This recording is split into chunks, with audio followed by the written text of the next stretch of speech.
All right, in this video, we're gonna be working on this 4th generation Ram pickup truck. So the backup camera, reverse camera, is not working. So I've got this one here in my hand.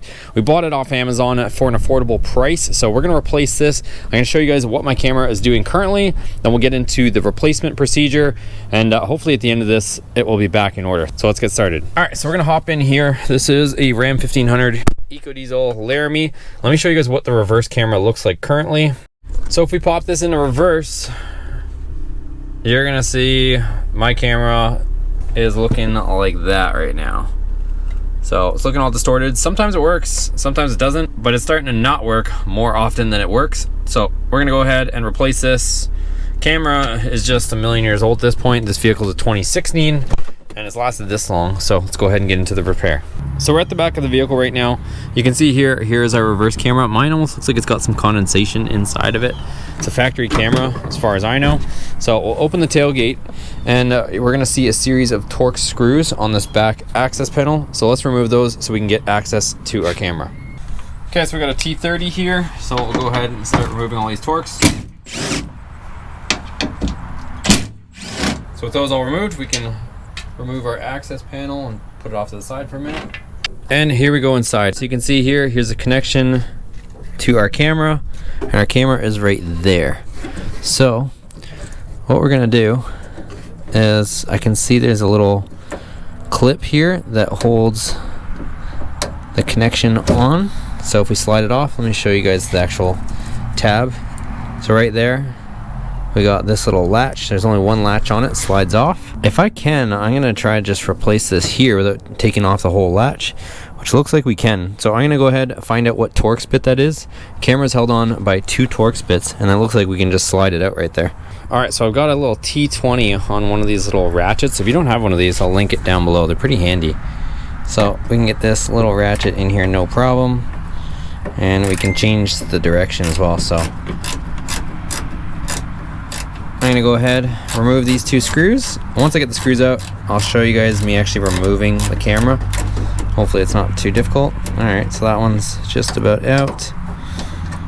And here we go with the other one. So there's one screw out. And I'm gonna go ahead and grab this screw. There's that screw, and it looks like the camera just comes out like that. Let's see how the aftermarket one stacks up against this one. So I'm gonna link down below for you guys. Make sure you select the proper camera for your year. So mine's a 2016 truck, and 2016 to I think 2018 or 19 is one camera, and then like 2013 to 2015 is a different camera. So you're gonna wanna make sure you have the right one. And if you're not sure, you can take a look at your part number here. So the last 3 on mine are 731AD. You can see here 731AD on the one that I bought. Again, aftermarket. It may all be made in the same place. I would be pretty... This is literally the exact same camera, you guys. So the only difference is it doesn't have the sticker on this side, but I'll link this one because this looks to be an exact replica of the factory one. Because look, it even has the exact same stamping over here from the same company. So only difference is you can see here this one has this little barcode, but it's got the circle there. As we move them around here, this is nearly identical. So it's got a little protective cover on it. There's a new camera. I think I've already got a smudge on it. There we go, smudgeless camera. So we're gonna go ahead, drop that in. So we'll drop this in like this. I'm gonna put the 2 screws in. Before I put this back panel on though, I definitely wanna test this. So I'm gonna feed the 2 screws in here and tighten them down. Okay, so 2 Torx screws are installed and nice and tight. Then we'll slide the connector on until it latches. Okay, so connector's on nice. Now what I'm gonna do is I wanna test this out before we put this back panel on. So I'm not gonna put this on. I'm gonna move my tools out of the way, flip it up. Let's jump in the truck, see if it works. All right, that's a lot shinier than the old one, but let's see if shiny also means functional. start this up again. I'll let it boot up. Throw it in reverse, and we got a camera, you guys. I know I did read some complaints about the resolution not being the greatest. The flickering is just my camera on this. There's no actual flickering in real life, but at least I can see what's going on, and it is kind of dark out right now, so definitely functional. We'll just flip it back and forth. So there we go, 30 bucks. I think the Mopar one's like $150 plus, but let me see if I can get a different camera on this for you guys to show you guys that it's not flickering. All right, so here's another visual on it. No flickering on it. I think it looks half decent. I don't know that it was necessarily like 4K vision before. My biggest use for this is when I'm backing up into the trailer when I have my trailer hitch, so I can see where I'm at with that, but seems like we're good to go.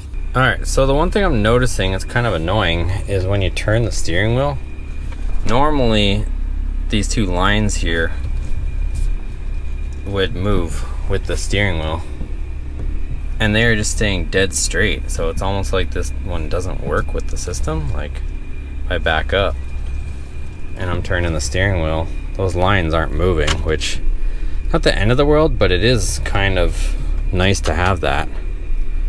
Let me check one thing. So I just plugged in my old camera here for a second, and I fully latched it because it seemed like when I first went to take this off that it wasn't fully latched. So let's just see if for whatever reason it wants to start working.